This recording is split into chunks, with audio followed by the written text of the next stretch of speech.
this guy's garage. Like and subscribe.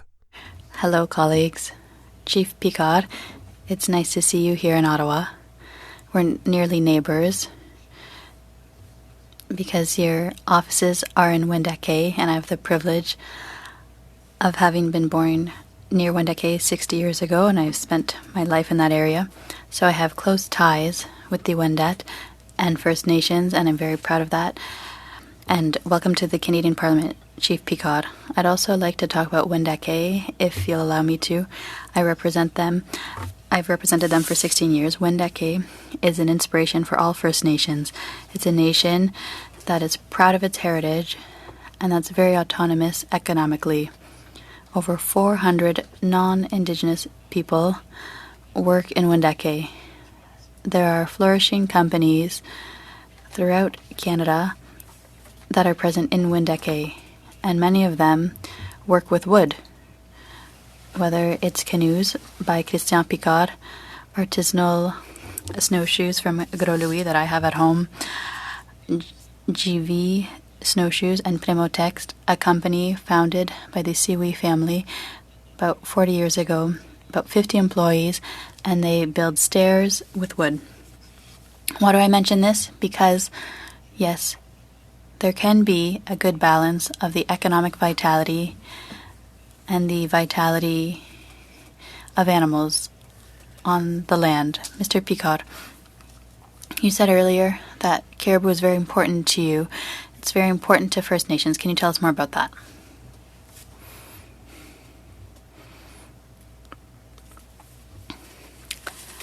I was focusing on the importance of caribou, and I would say, in addition, our world is very inclusive. There's a human person, and there's everything that's around us. There's vegetation and animals. It's very important to mention that. It's something we insist on every time we have the opportunity to do so. That being said, caribou is at the heart of our concerns. It's true for Inus, for the Cree nations, and I'm sure it would be the same thing in the Yukon. At the same time, we are very well aware that with the leaders of these nations, there is a fragility with caribou herds. We're fully aware of that, and actions have been taken to show that our nations are also proactive. We understand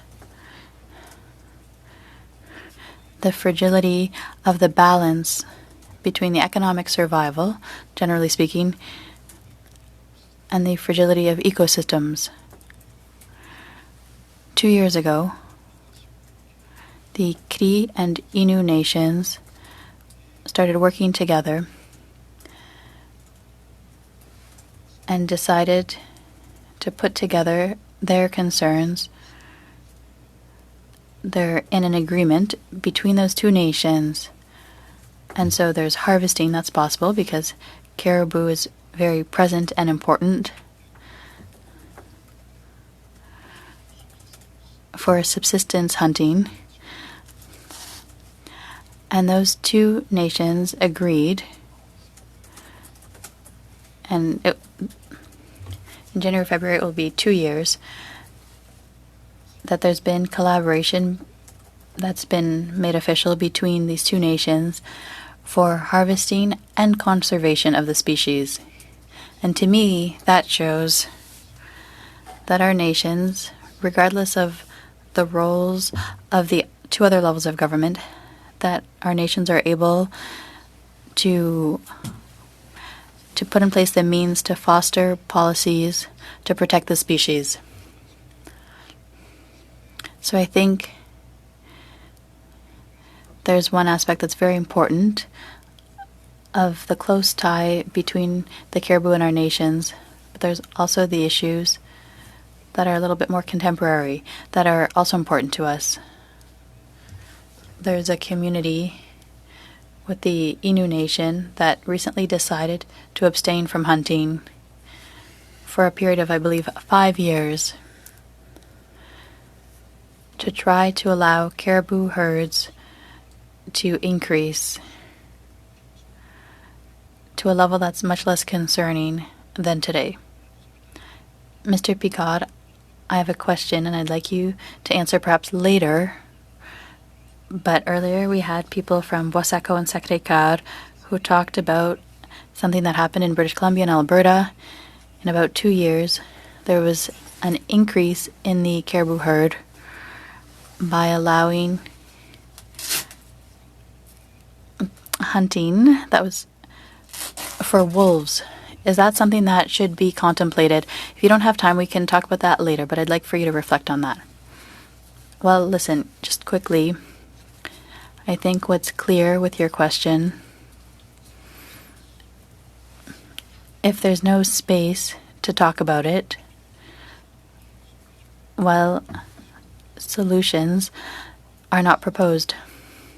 And that's what I think we need to be doing here today.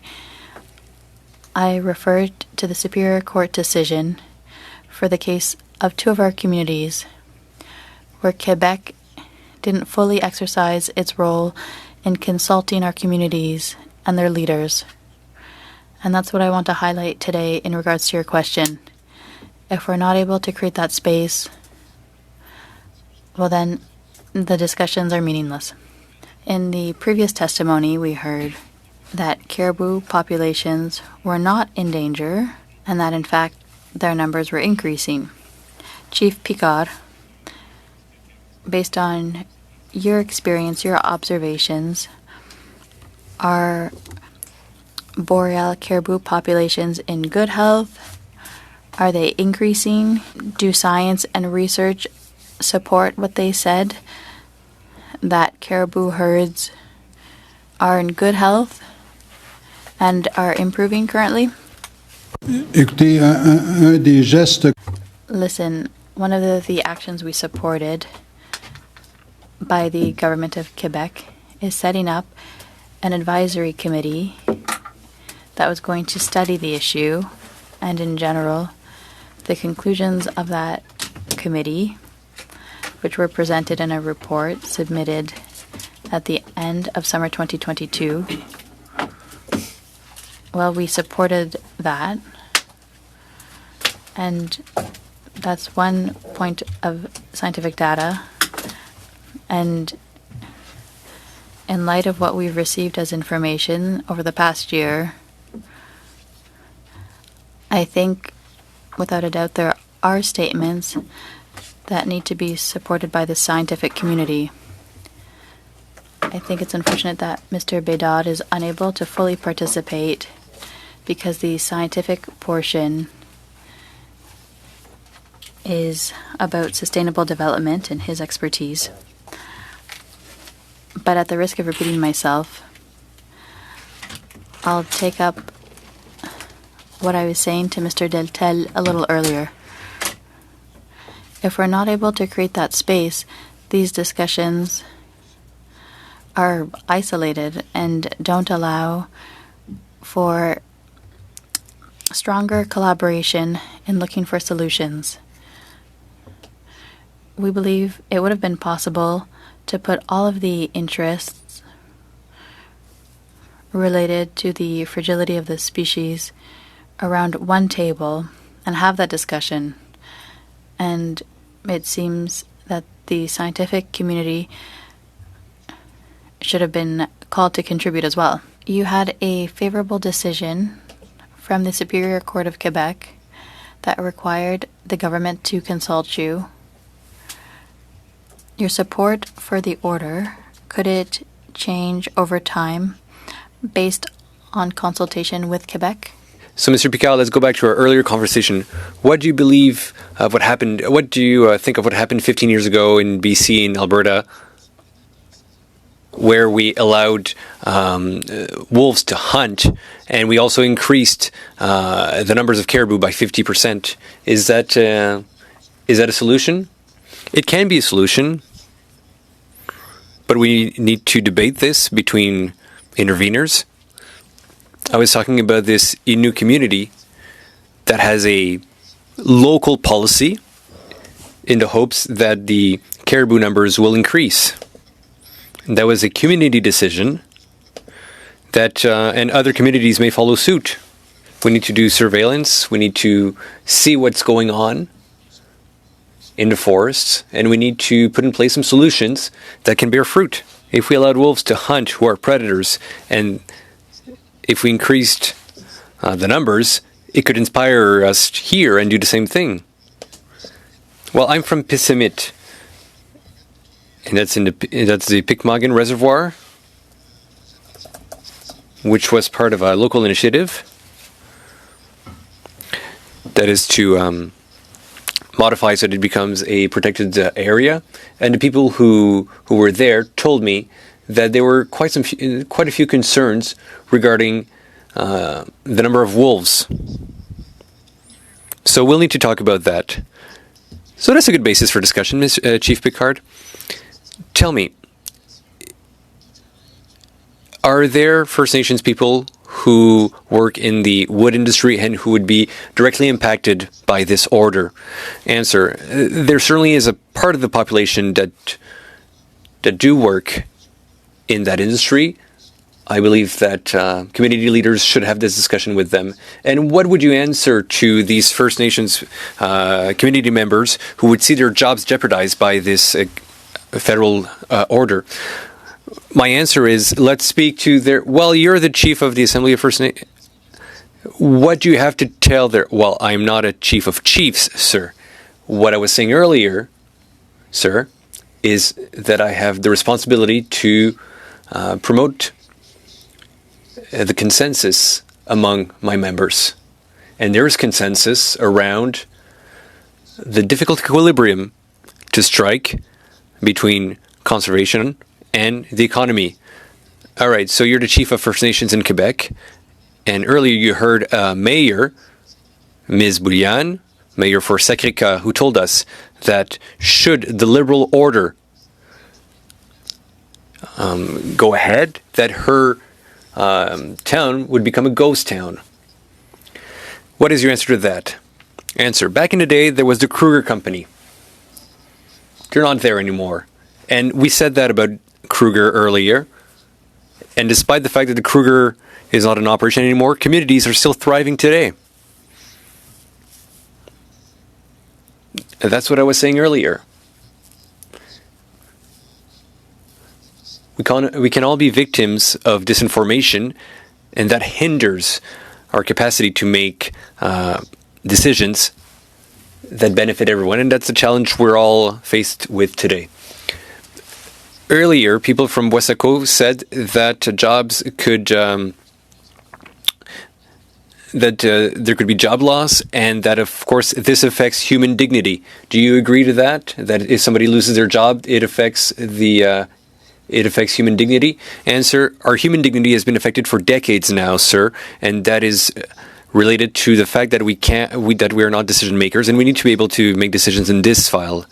But in this case, there are First Nations that might lose their jobs. There's a mayor who says that her town will become a ghost town, and a company that says that there will be a job loss, which will lead to an affront to human dignity. That's the reality. Well, the reality is that what is stated today is not supported scientifically.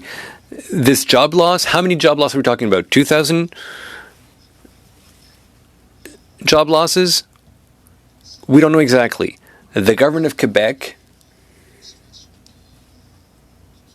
is not taking part in a discussion that is paramount for many communities, including ours, and that's what we want to say here today. Shouldn't the government of Quebec play the role that it needs to play here today? That's all we're saying today. So you were talking about disinformation earlier, sir, and I was remembering one of the forest companies that was saying that no, it's not true, that the boreal caribou is not endangered, it's not imperiled. But there's an independent committee that authored an independent report It's the Committee on the Situation of Species at Risk in Canada, and there were biology experts on that committee, academics, people from the public service, people from NGOs, and people from the private sector. So, obviously, science has spoken in this regard. And this is not anything new. This has been going on for years now. We've been talking about this species since 2004. And it's been 20 years, so that's why we need to act today. Because we have not been listening to scientists since 2004. But a few years ago, the Quebec government was asked to prepare a plan to protect the caribou, which is something that the federal government has been asking as well. Has there been any result from this request? Well, my answer is simple to that, Ms. Châtel. The ball is in the court of the government of Quebec. There were two recommendations connected to First Nations. The Commission recommends that the strategy that the government will have to develop takes into account the value attached to caribou by First Nations, takes into account traditional knowledge and ancestral rights that can be affected. Second recommendation, that government implements as soon as possible formal discussions with these communities on a nation-to-nation basis in the hopes of respecting its constitutional duty to consult. And there's been a decision rendered by the Superior Court back in June, which certainly goes against the recommendations that were formulated earlier. You had to go to court to be consulted? Am I getting this right? Unfortunately, when the political process fails,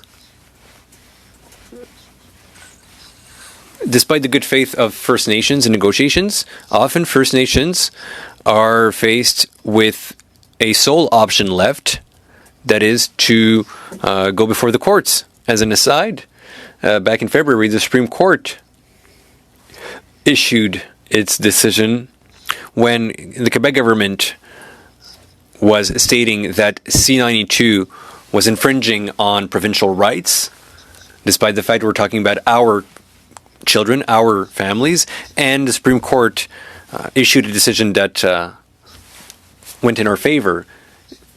Obviously, there's been disagreements between our constituents and the Quebec government for at least 50 years now. So this emergency order, it's only in case there's an emergency, and I believe that's where we're at. We've been trying to act, we've been trying to plan alongside the province of Quebec. Do you believe that there's been a lack of leadership from the province of Quebec? A very brief answer, Chief, please. Obviously, there's been... Yes. Well, that's pretty clear. Mr. Simard, has there been any work done to gather the impression of people who could lose their jobs because of that? I know there are Indigenous-led businesses as well. Because, well, to keep things simple, we know that in the forest industry, well, there can always be a chain reaction. Should something happen somewhere, this could have an impact elsewhere.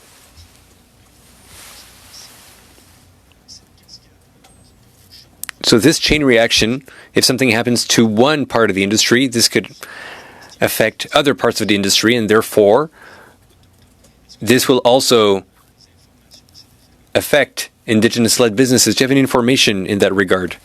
Yes, very briefly, and Mr. Boulris will have a few questions for you as well, so we can answer Mr. Simard's question during Mr. Boulris' time, if he doesn't object to that. Yes, but my questions are much more relevant than Mr. Boulris' question, says Mr. Simard. Well, I won't go down that route, says the chair. So very briefly, please, Mr. Bicard, very briefly. Well, I could come back to some examples that show that the communities are managing to find this delicate balance that we've been speaking of between conservation, protection, and the economy. And I will be present for a very important announcement in one of the communities that will be speaking of the forestry industry. I'd like to come back to a concrete solution And we have an example of a 51% increase over 2 years, which really shows how effective this is. So you spoke to me of this earlier.